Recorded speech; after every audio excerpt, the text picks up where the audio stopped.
آزاد مو په همدې ورشو هیواد له امریکا الحمدلله د امریکایي اشغال د پای دوهمه کلیزه دلته په مزار شریف ښار کې د حماسي ترانو او شعرونو په زمزمو ولمانځل شوه.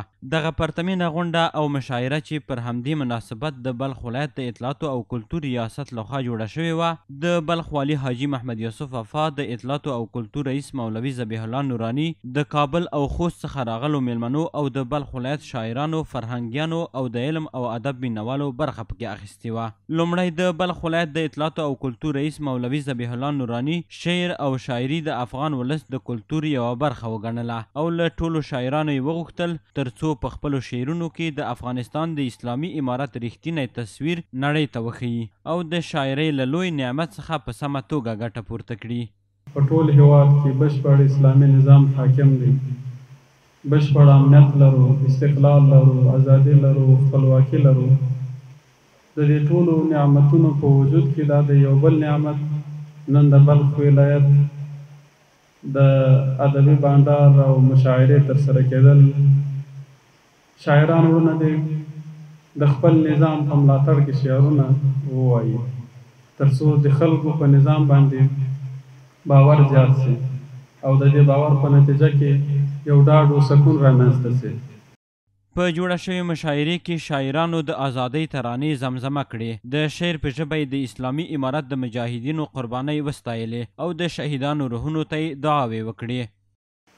د ټول ملت سپین امارت خدای دې مړنګوا، ټول سره ډکلا محبت رب دې مړنګوا. وای له خدای پرته د بل چا در ته سجده نه کوو، خپلواک یو خپلواک به وو، ټیټه کیسه نه کوو او رب مو نصرت کوي، باور لرو ناهیلې نه یو، د نړیوالو زور غرور ته اندېښنه نه کوو.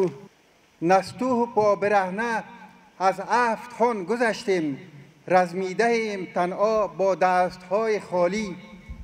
ما ته لوی افسانه وه، د بزمونو ترانه وه، هر اثر یې مصنوي و، هر کلام شهنامه وه. چا په حل د قضایاو کې مطلوب له لاسه ورکړ، ما یوسف له لاسه ورکړ، ما یعقوب له لاسه ورکړ. همدارنګه یو شمېر ګډونوالو چې په دغه مشاعره کې ګډون کړی و وایي چې داسې مشاعرې د ځوانانو ترمنځ د اتحاد او یووالي سبب ګرځي او د اطلاعاتو او کلتور ریاست څخه یې په راتلونکي کې د دغسې مشاعرو د جوړېدو غوښتنه وکړه. موږ د امارت اسلامي څخه غوښتنه ده کوو خصوصا د اطلاعات فرهنګ څخه چې داسې غونډې ته ځوانان رابلي، دا خپله د اتحاد او اتفاق معنا ورکوي. نور هم د دې ونه دا تقاضا لرو چې داسې مشاعرې زیاتې کړي، ځکه چې اوس امنیت د خوا نه الحمدلله موږ ټول زړه ټول ده، هېڅ کومه ستونزه نشته. د یادونې وړ ده چې سږکال د خپلواکۍ کلیزه د بلخ ولایت په ګډون د هیواد په یو شمېر نورو ولایتونو کې هم د شانداره مراسمو په ترڅ کې ولمانځل شوه او د عامو خلکو لخوا د دغې ورځې تود هرکلی وشو. د نړۍ هسې پریشانه د نړۍ، زړه یې چې وي پرمختګ ته مې حیرانه د نړۍ، زړه یې چې وي پرمختګ ته مې حیرانه د نړۍ، سرګردانه د نړۍ هسې پریشانه د نړۍ، زړه یې چې وي پرمختګ ته مې حیرانه د نړۍ.